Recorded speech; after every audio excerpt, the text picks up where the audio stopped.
Robert Norris, the man who played the Marlboro Man, passed away at 90. This is the focus group. It's the savvy side of 9 to 5. Listen. Bueller. Laugh. And learn. Negotiation. This is what you do in business. This is the focus group with Tim Bennett. Staunch. And John Nash. Keep your clothes looking neat and clean. We're all business. Except when we're not. Hey, welcome to the focus group. John Nash here with my good friend and co-host, Mr. Tim Bennett.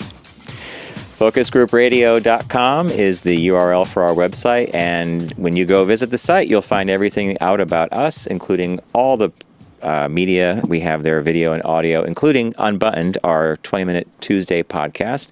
Urge you to subscribe, like, and rate all of our stuff, but to definitely check out Unbuttoned when you have a moment. We sometimes think of that as a commute-friendly, gym-friendly. I don't know. Since it's 21 minutes, everybody seems to think it falls into this perfect, I can do something else while I'm listening to Tim and John. Podcastable. Podcastable. In the booth, we have Garrett and we have Steve, and back there taking a break was Robbie Bobby. Gentlemen, we are now officially halfway through November, right? November 13th today. Yeah. The year has flown by. Way too fast. I just... What you think? Crazy year, yeah.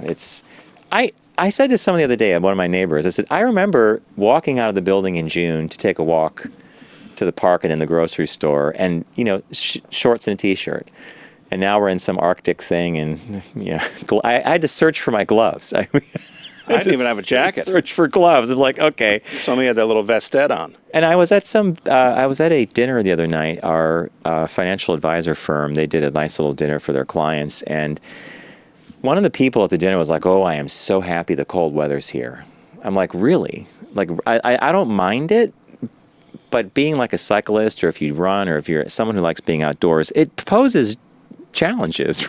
Yeah. It's complex. So what made me take down my fish pond, which I'm going to fill in, by the way. You've lost a lot of fish in that pond. I lost a lot of fish. I've decided I'm giving up on the fish pond. That was a nice little water feature. It's done. It's gone. I gave everything to Brian.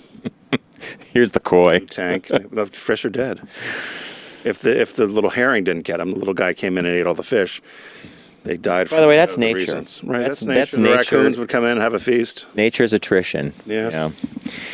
Hey, so if you ever want to reach out to us, feel free to drop us a letter at letters@focusgroupradio.com. And we do get a lot of mail from our listeners, and we appreciate it. And I'd love to respond to every single thing we got, but we're deluged by email. Like, I don't know how many accounts I have. It's the business one, it's the personal one, it's the show one. And a lot of times, too, when people follow along live, we're not following social media right now, so we do appreciate the conversations you're having on Facebook.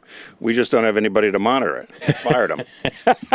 You never hired. They were supposed to do it. They were supposed to do it, right? They didn't do that either. Get in here. So we hope you enjoy your conversations on social media while we're on, but we're not responding because we're doing this. Okay. We're not on there. But I said to Tim the other day, let's start sharing some of the notes and letters we get from our listeners, because most often they're a comment about something or thanks for this.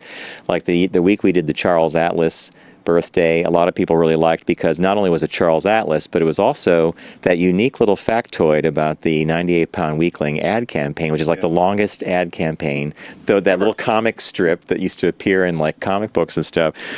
So a listener of ours named Lawrence sent us the following. He said, Tim and John, he goes, "Hi, I listened occasionally on Sirius, but religiously on DNR Network. Thank you, DNR listeners. We love you guys." So how do you listen? So what you might as well say. So if you do subscribe to DNR, you can get our show there too.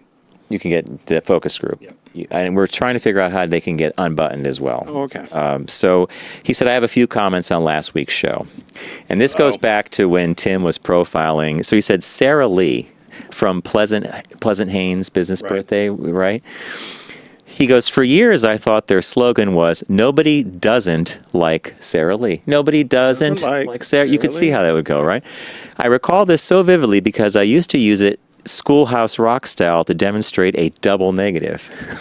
when I finally saw it in print as the correct slogan, I was shocked. And then I had said something about a movie. So nobody does it like Sarah Lee. Nobody does it like Sarah Lee. Nobody doesn't like Sarah Lee. So that brought me back to my days of working at Marshall's Brand Names for Less. When I was at the front desk, we were doing inventory one year, and people would be calling out numbers from different parts of the store, and I would be writing them down. Like from shoes, we have 20 pairs of clogs. Remember when clogs were big?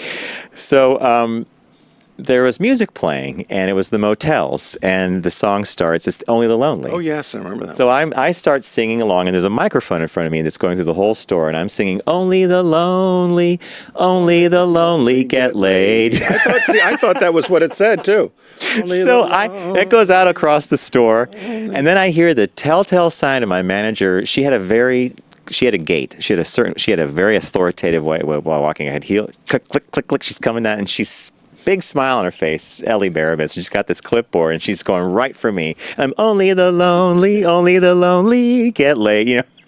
And she gets right up to the mic and she goes, John, let's think about this for a minute. She goes, how do lonely people get laid? Only the lonely people get laid. And then we had to find the lyrics. It was only the lonely can play, right? Can play. Yeah.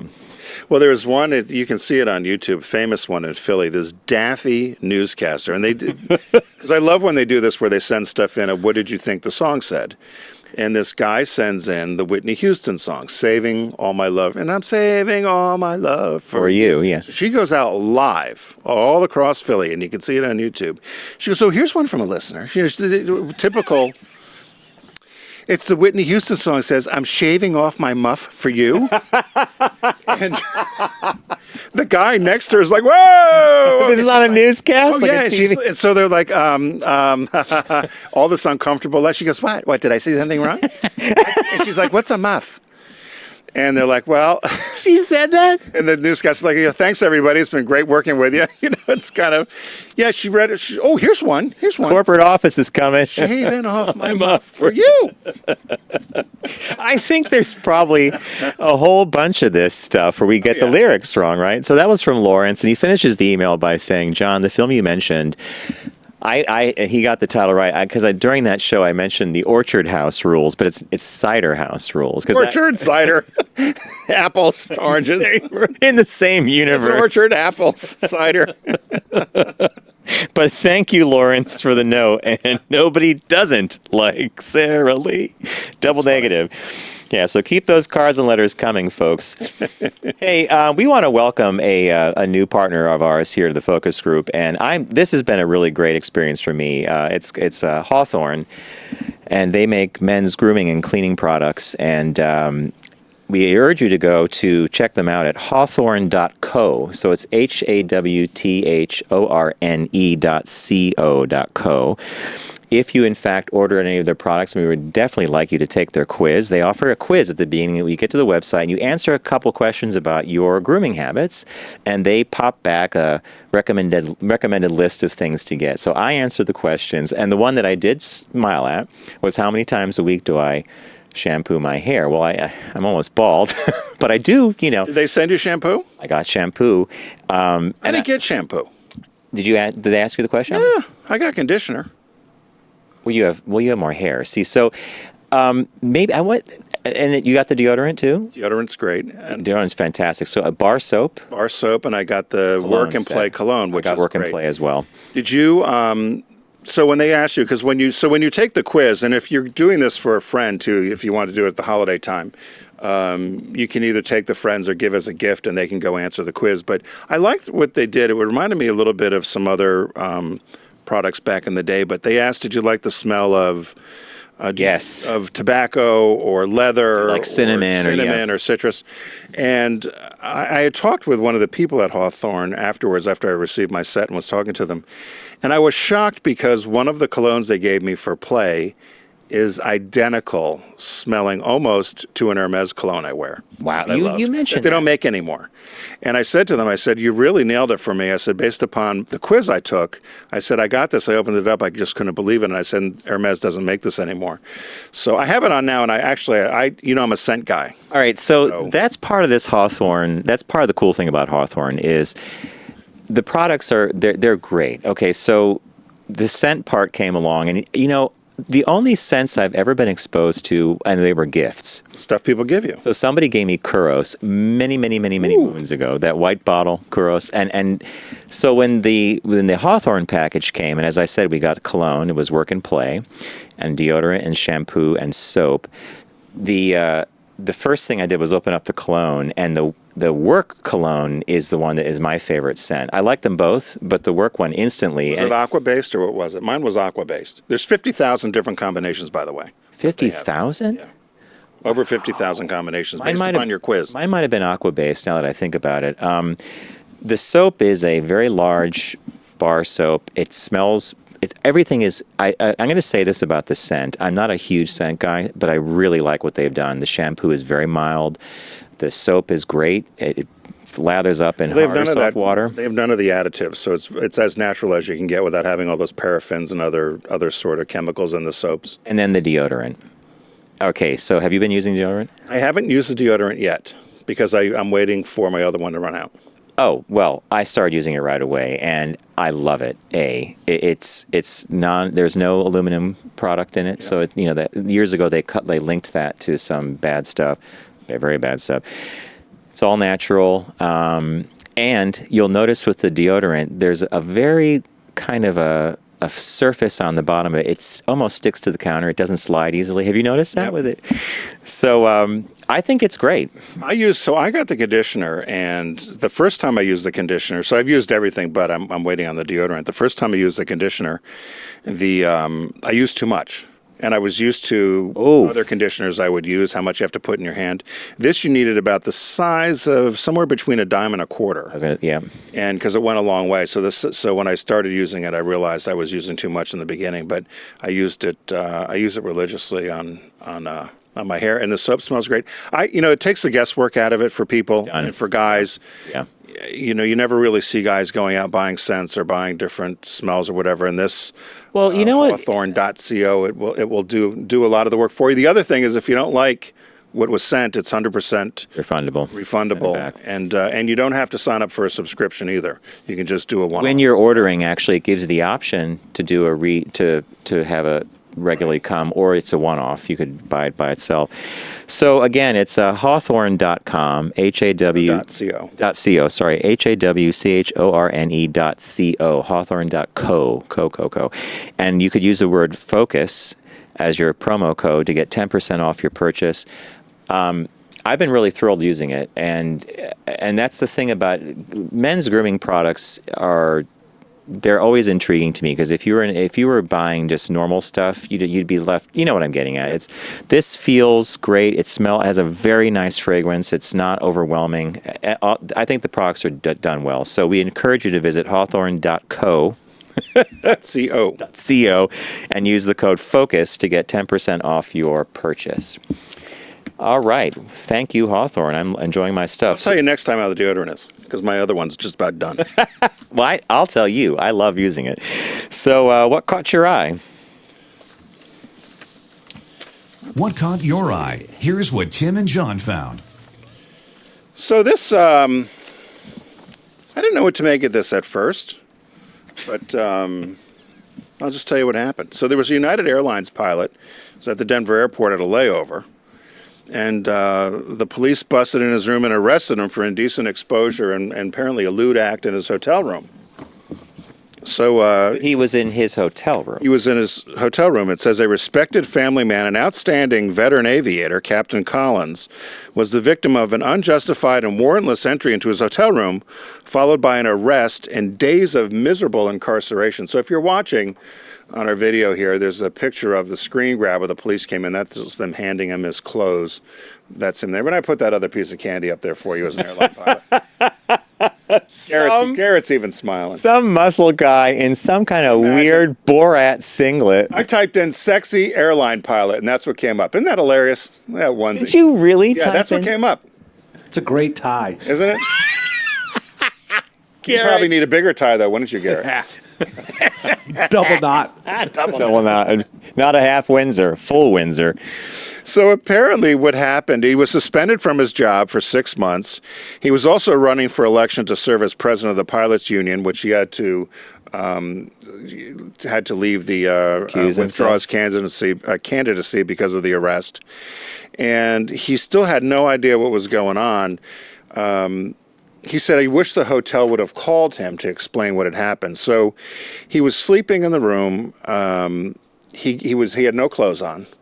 He got up to get dressed and go off to catch the plane to fly out, and he got a phone call.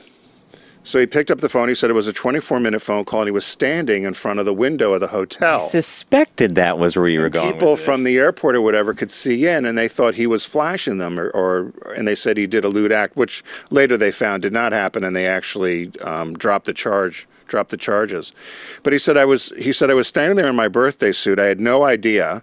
I woke up in this strange hotel room. I opened the curtains. I was getting ready to shower. I got a phone call. It lasted about 24 minutes. I now realize that some unseen people in the terminal were watching me from where they were at the airport. He said, had the hotel called my room, we could have alleviated all this. Instead, they called the police. They bust in his room. They arrest him. They said he never had an arrest in his life. He'd been an outstanding citizen, went on and on and on. And so his attorney has sued the Westin Hotel, which is part of Marriott, and because they said it affected his life in terms of his career.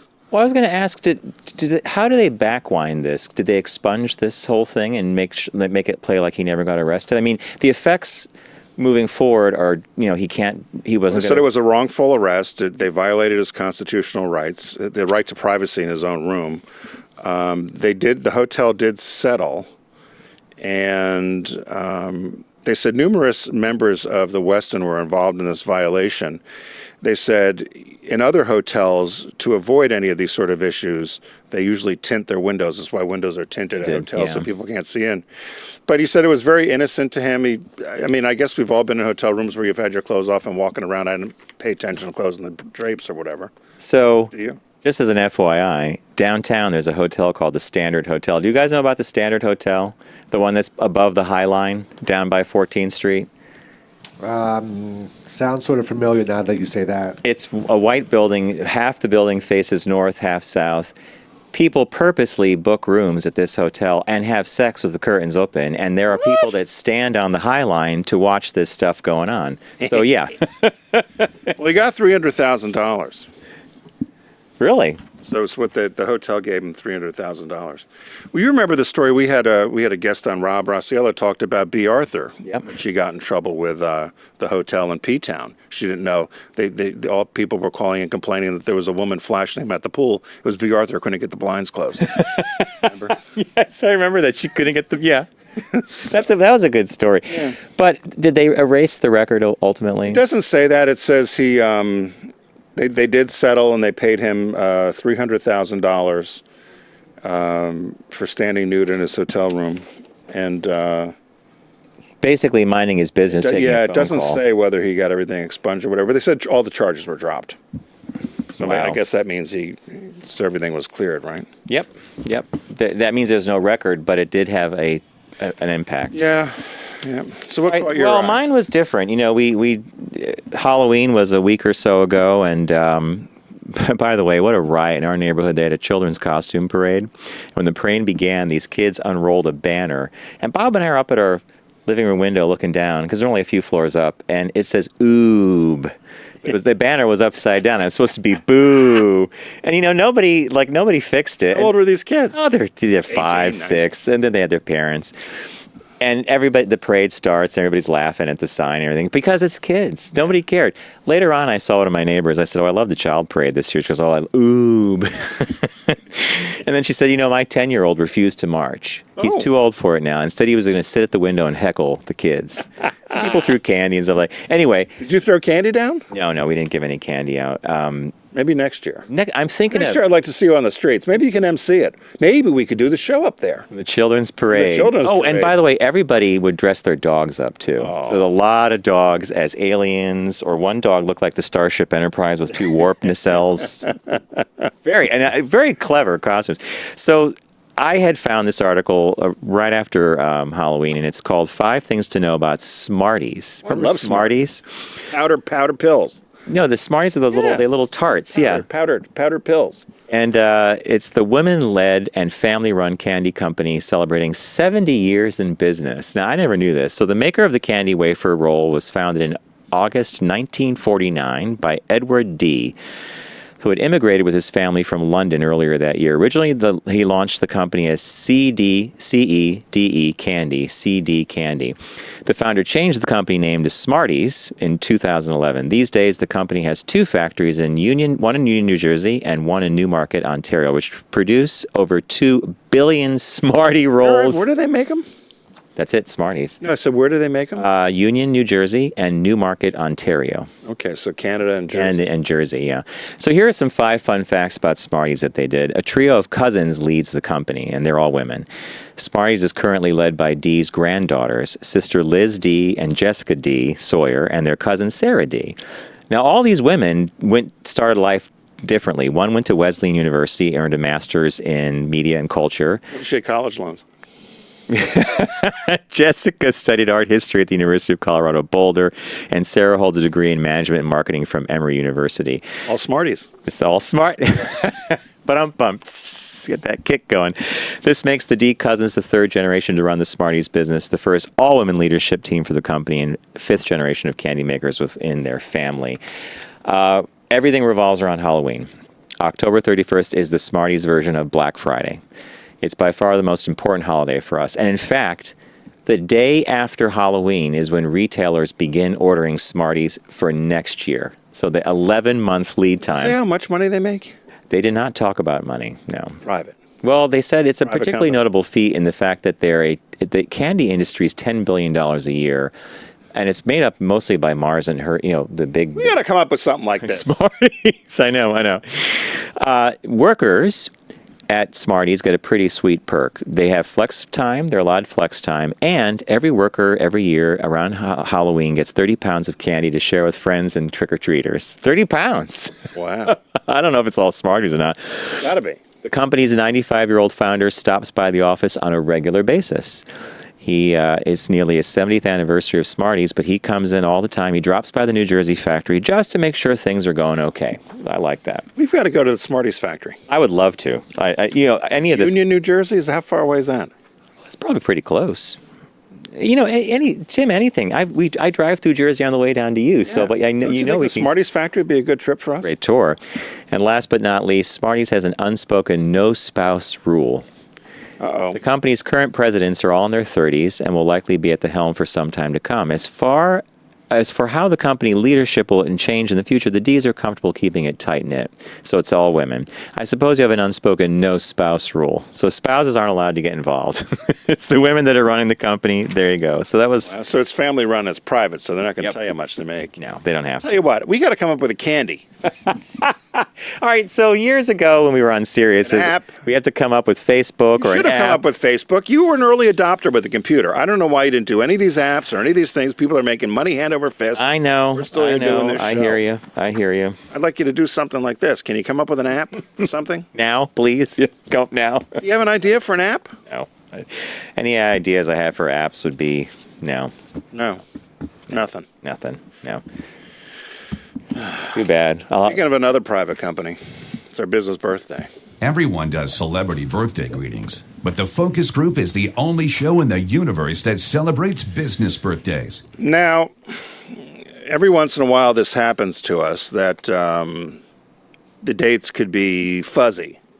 So there was a Wikipedia date, there was a site date, there was a bunch of different dates. So Leonwood Bean, LL Bean, yes. either born today, November 13th, according to some sources, or was born October 13th, according to some sources, in 1872. So if we're a month late, sorry we missed your birthday, Mr. Bean. But belated happy birthday. If it's today, happy birthday. But I thought it was too good to pass up, even though there was debate about October and November. And I could not get a definitive. So you fell on the side of November. That's Yeah, two fine. and two. It's fine. Died in 1967 at 94 years old. His name, LL, or Leon Leonwood, was actually a mistake. His name was supposed to be Leon Linwood, but at the Freeport, Maine town clerk's report office, they spelled it wrong. They kept it. Seriously, okay. Was an American inventor, author, outdoor enthusiast, and founder of the company, as you know, in L.L. Bean in Freeport, Maine. He showed early interest in business. He earned his first money when he was 9 years old. He could either attend the Brewer County Fair or he could sell traps to his father. He ended up selling traps to his father. That was for you, the Brewer County Fair. Brewer County. A local fair. Yeah. It's up there, Brewer County. Brewer County, Maine. Fun for Sissy and Junior. When he was 13, he killed and sold his first deer. He was an avid hunter and fisherman. In his outdoor activities, he would become soaked with water, so he set out to resolve this inconvenience and developed plans for the waterproof boot. So everybody knows the famous L.L. Bean boot. And so what he did is he did a combination of lightweight leather for the upper part and rubber on the bottom. He brought it to a cobbler. And Can't buy shoes like that. Are you a cobbler? This is just set up perfect for all our gags. He felt the boot was produced of good quality, so he had a 100% money-back guarantee, but he ended up having to give 90% of the money back because the boots all fell apart and cracked. So then he took $400 loan and went down to the United States Rubber Company in 1911 in Boston and asked them to try to put a rubber sole onto this leather upper on the boot and get better quality, which he did, and then he patented the design, and the rest is history. It's a billion-dollar company plus now out of Freeport, Maine.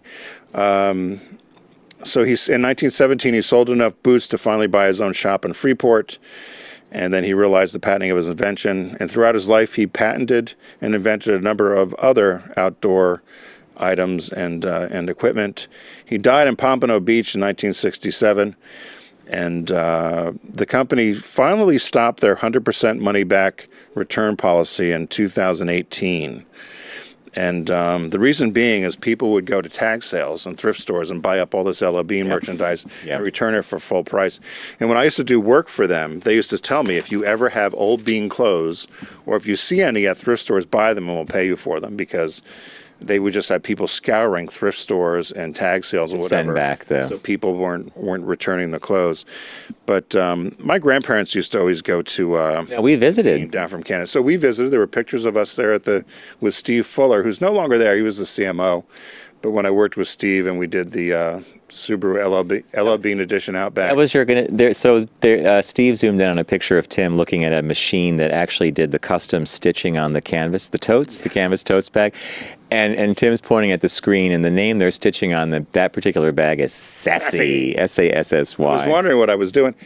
And so we, John and I did a trip with It was a DW, cool. We were up there. We spent the day learning how they make the boots right there in Maine, and had a good visit to the factory. There's only, similar to Smarties, there's only 16 direct descendants of LL Bean, and each gets a check every month.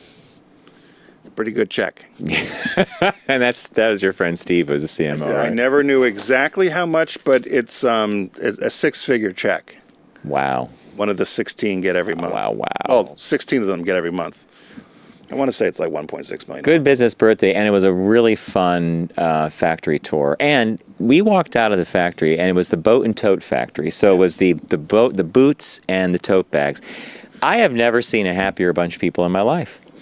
They all loved working there. There was a woman who was testing the inserts of the boots, and she would put the liner into a thing of water and then fill it with air. Yep. And it's like a lucite box that she did this in. She was looking for air bubbles, and she's laughing and smiling, and we're like, it was a really nice. It was a factory. It's repetitive labor, but it looked like a really nice place to work. Who makes shoes in the U.S. anymore, right? I mean, I know. They still make the boats there, or the boots there, and a lot of that stuff. And people that had their old boots had sent them in to have them resold, and we had a fun day there. It was a great day. And if you ever go to Freeport, Maine, Bean essentially took. There's a bunch of other outlets there now. That was the store. That was the outlet. That's their main store. The outlet has the boot out front. That was not the factory, right? No, that was the regular store. Okay. The outlet was down the hill where we went down there. Okay. You got that bag that said. It was for somebody. Who did I get that for? For the English teacher of your friends in Chicago. Yes. Linda Chu. Stephanie. Or Stephanie Chu. Stephanie Chu. Got her a bag. All right. This whole segment is triggering All these little jokes you and I have. Okay. Jokes we can't. So, as many of you know, Deep Discount is a partner of ours here on the Focus Group. We want you to visit them by visiting us first. Go to focusgroupradio.com, click on the Deep Discount logo. It is a shark, but I will do the pirate because that's what I've been doing. Arr, Sharky the Shark. They need to put a pirate hat on him. They do sometimes, actually, and there's a chest with treasure in it. So I think that's where I probably got it from. Yeah. Own your passion at Deep Discount, and it's the winter-wide site sale, or winter site-wide sale. I got that wrong, sorry. So lots of things are on sale as we come into the holiday season. Tim, what did you pick from the sale? Because you could pick anything you want, books, records, anything. Well, I picked a DVD. It's actually a Blu-ray. And I don't know how I found this. I was poking around, but I found it. It's called Shine a Light. It was released October 2017. And it's essentially Albert Maysles. Remember him from Oh my Grey God, Garden yeah. fame? And Documentarian. Right. And Martin Scorsese followed the Rolling Stones around over their 2 nights at the Beacon Theater here in New York City, and they put together this documentary, which is a musical documentary, and it has all their. It's essentially a Stones concert. And I don't know. Have you ever been to a Rolling Stones concert? If you haven't, you're missing out. If you've never been to a Rolling Stones concert, it's unbelievable. And so I saw this, and I thought this would be perfect gift for me because I like to have, as you know, I like to have people over. I'll just put in these DVDs and just let them go with no video, sound, sure, just so people could see the stuff moving around. But this one's called Shine a Light. It's, again, about the Stones from 2006 with their Bigger Bang tour. Do you know? So they used 16 different cameramen to follow. Yeah, you Mick just answered Jagger, my Keith question. Richards, Charlie Watts, and Ron Wood. So it's a compilation of number of concerts where they had Over 2 days in New York. And so typical songs, Jumpin' Jack Flash, Shattered, Some Girls, Start Me Up, all that sort of stuff. So it's available for $6.19 in Blu-ray? DVD. And Blu-ray's $8.78. So you can't beat a it. no-brainer, and you could have that on the background, right? Yep. So that's what I picked this. I did. I went sci-fi, and I'll tell you why. So I read a review of a book that came out recently, and it was a book called Star Trek: The Animated Series. So years after Star Trek left the network, and I was a kid when that happened, they did an animated TV show that would air on Saturday mornings. It was just called Star Trek. They later changed to Star Trek: The Animated Series. It used the voices of the cast, very primitive animation. It was like, Did they mimic the? they made it look live exactly. show? Yeah, they actually traced over images of the bridge and the ship, and they made it look like Star Trek. And I got this book, and I'm loving it because it's all the behind the scenes thing of how the stories and the scripts came together.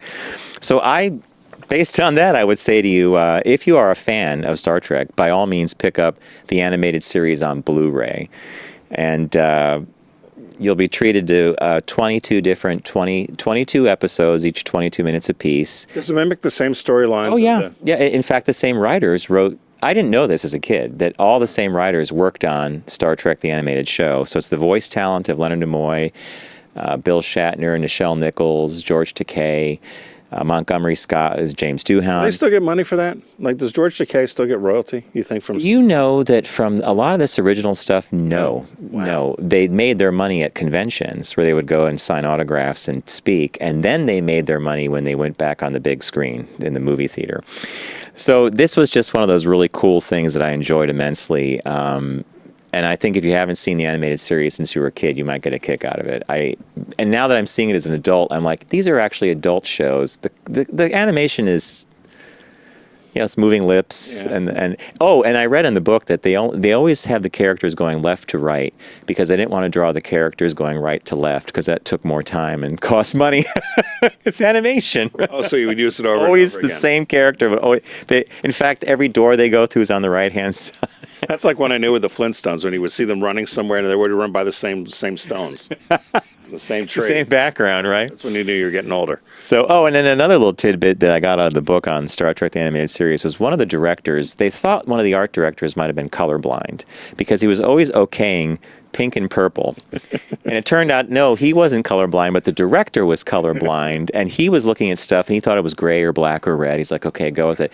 There are some scenes in this thing where aliens are like, there's these nasty aliens called the Zinti, and they're wearing pink jumpsuits, purple stripes, and you just, now that you know that someone was colorblind and they thought it was gray or black, you're like, okay.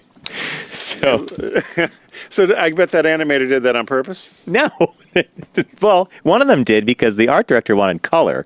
The other one approved it because he thought it wasn't in color. So Sounds like something you would have done. So, hey, the release this week is a movie called Good Boys on Blu-ray. Now, we had our choice of which to promote this week on the new release, and this comes to us from the creative minds who created Superbad and Sausage Party.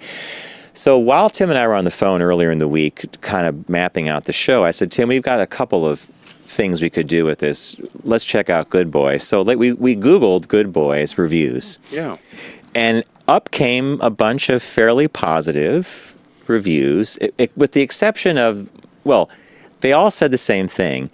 They would never dare take the actors, the kid actors, to see this movie, because it's actually an R-rated film with kids in it, but it's all about those teenage years. So you thought it might have been a Ferris Bueller for the younger set, although I think we read the reviews. Yeah. It's for the older set. The older set, but the young kids are pretty foul in it. Yeah. I guess. But it's supposed to be a fun movie. So, but after reading the reviews, though, you and I are like, we got to see it. Yeah. We did in fact say that. We're like, yeah, I think we should see this movie. Good boys. So head over to focusgroupradio.com. You can own your passion. Get over there and click on the deep discount logo. Start shopping away, particularly now that it's holiday time. And, of course, there's a site-wide sale going on. And I picked this week for the winter site-wide sale, I picked Shine the Light, which is a Rolling Stone documentary. John picked Star Trek, the animated series on Blu-ray. Surprise, surprise. Right, and the new release is Good Boys on Blu-ray. What do you think, Garrett? Thanks, Deep Discount. We're going to take a quick break. When we come back, we're going to share some information about the Marlboro Man, as John teased earlier in the show, and then talk about a new trend in supermarkets. So stay with us. You're listening to The Focus Group with Tim and John. Learn more at focusgroupradio.com.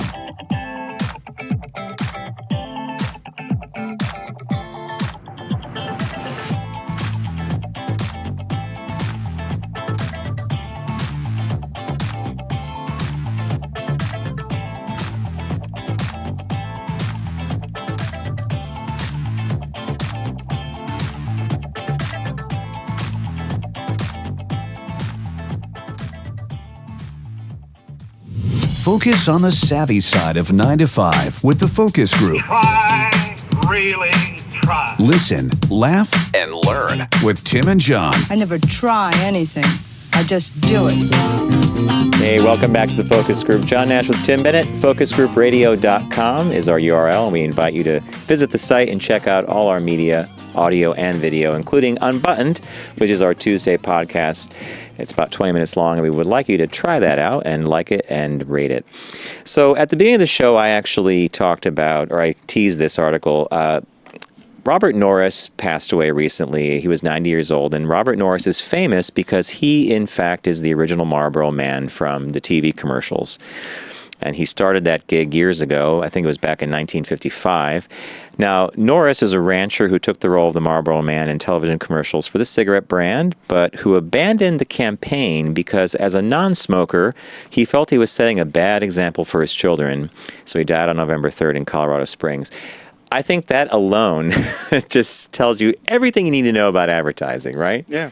So the pitch man, or the main guy who rode that horse and looked like a real, Western rancher, didn't smoke. Tall and lanky. And they didn't smoke. I mean, he might have smoked in the commercial, but he didn't really smoke, He right? died of lung cancer. He did not. Look at your face. No, I'm teasing you. Of course. You should have seen your face. Well, because I'm stricken. I'm like, I read this. It didn't say anything about Listen, that. these people who die of lung cancer didn't smoke. Lots. Yeah. never smoked. What I thought was interesting about this, they said that the Marlboro Man campaign was one of the most successful advertising campaigns of all time. It conquered the world, and something like 45% of the cigarettes sold worldwide or in the U.S. are Marlboros. But I wonder if you picked this out.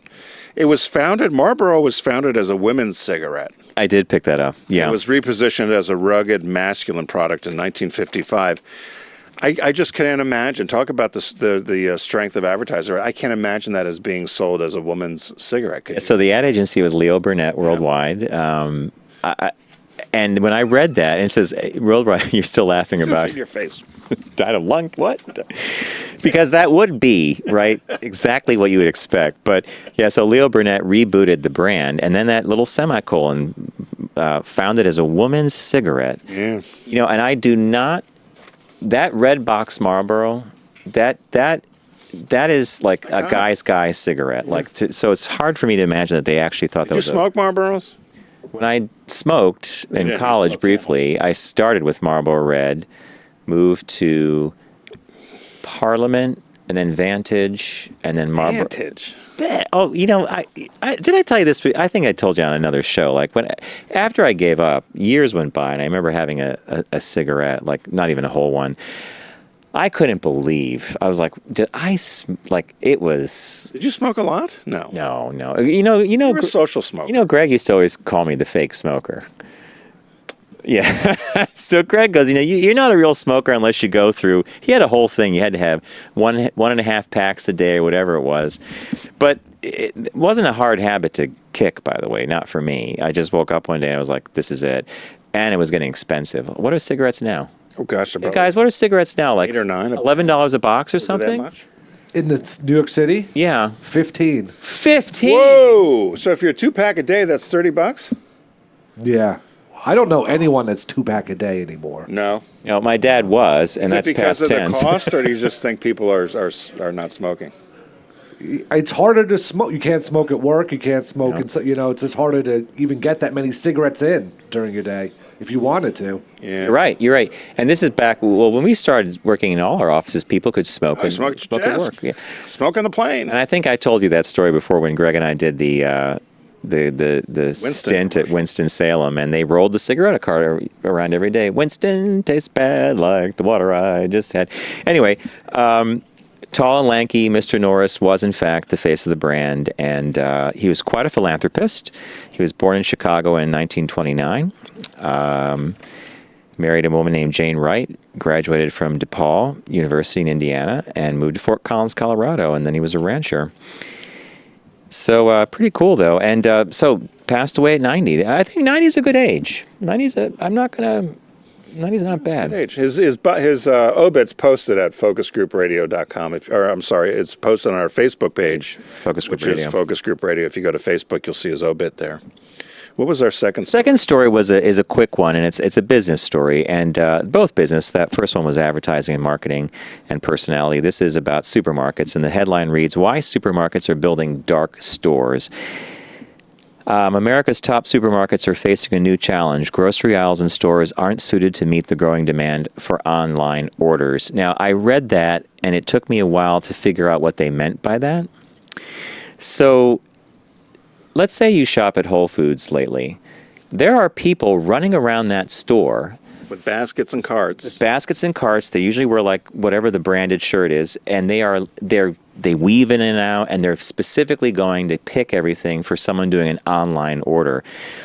That was my takeaway. And there's also a third party called Instacart, which does the Yeah. same thing. You'll see them shopping in Fresh Markets or Whole Foods or Trader Joe's or something as a third party to do that as well.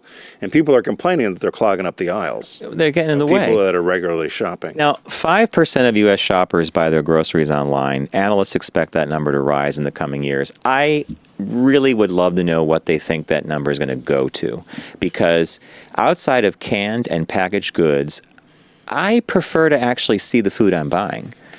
I wrote the same thing. If I'm buying chicken breasts, or I'm buying bananas, or I'm buying tomatoes, or even if you said you wanted to buy cream cheese or jelly or yogurt, you might say, I'm going to go buy yogurt, but then you see that the store's got a sale on something else. A brand you might not have bought before. Or something new. You don't get that online. I don't. Maybe we're old fashioned, but I've noticed this more and more with the stores that they even have special parking now for consumers to come in, Pick it up. there, they bring it to the car, or these stores are building in back of the stores places for the pickup orders.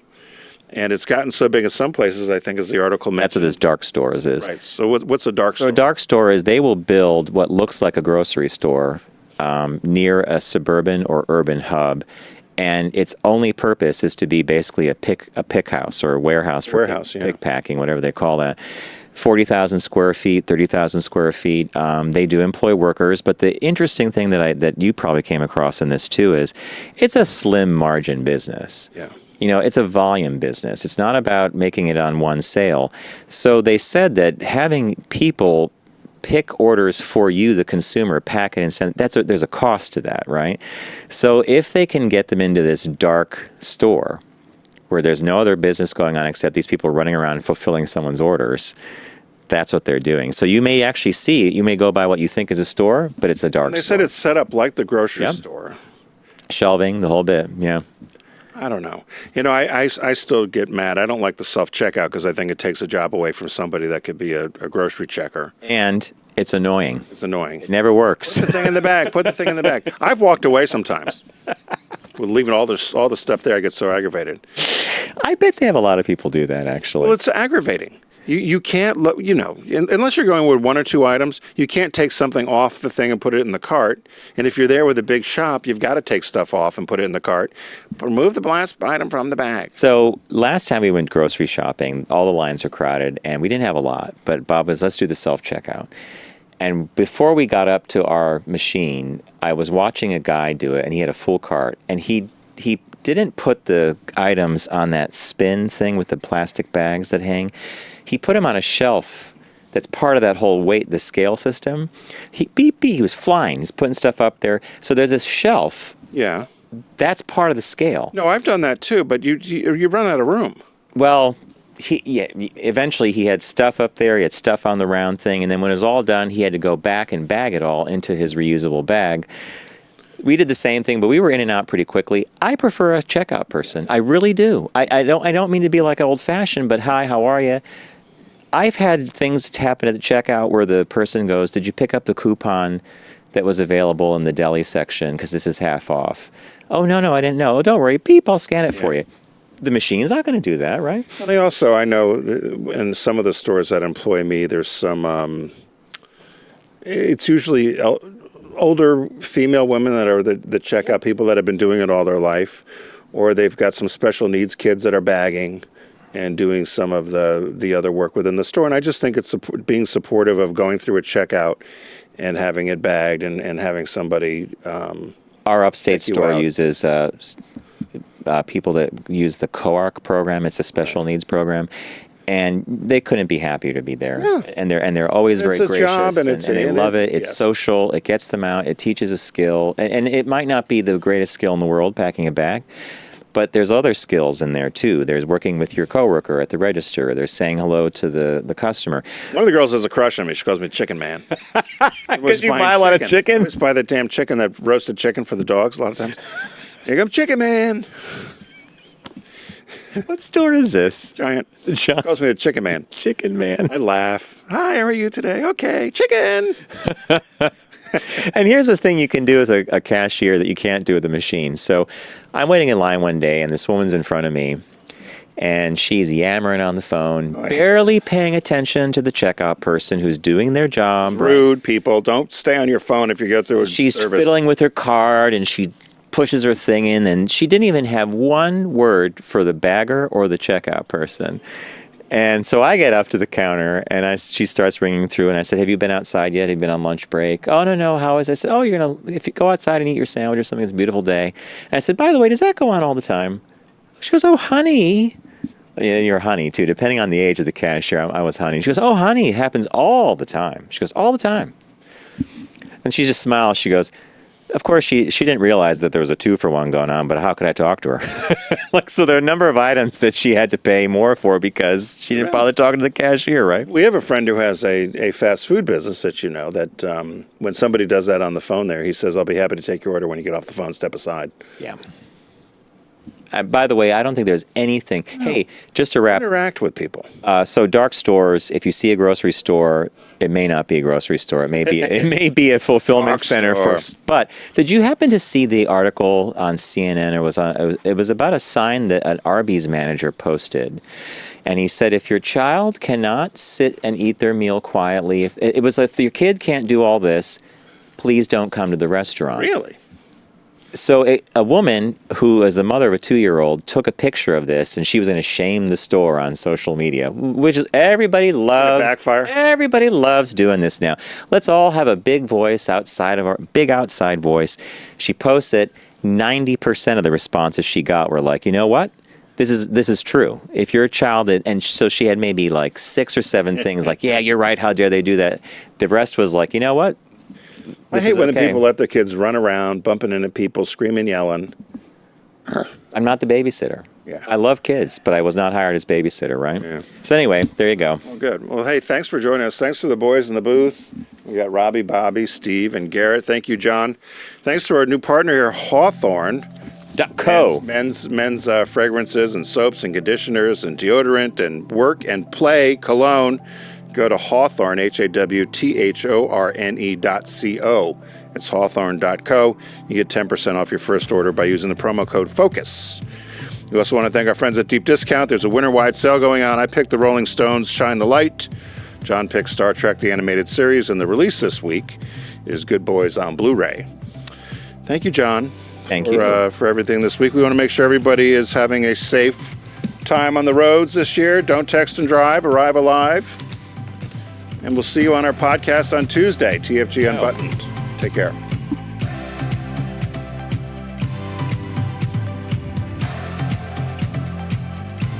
It's The Focus Group with Tim Bennett and John Nash. Accessible on all platforms. Subscribe, like, and rate us on your platform of choice. Learn more at focusgroupradio.com. That was a stunning focus group.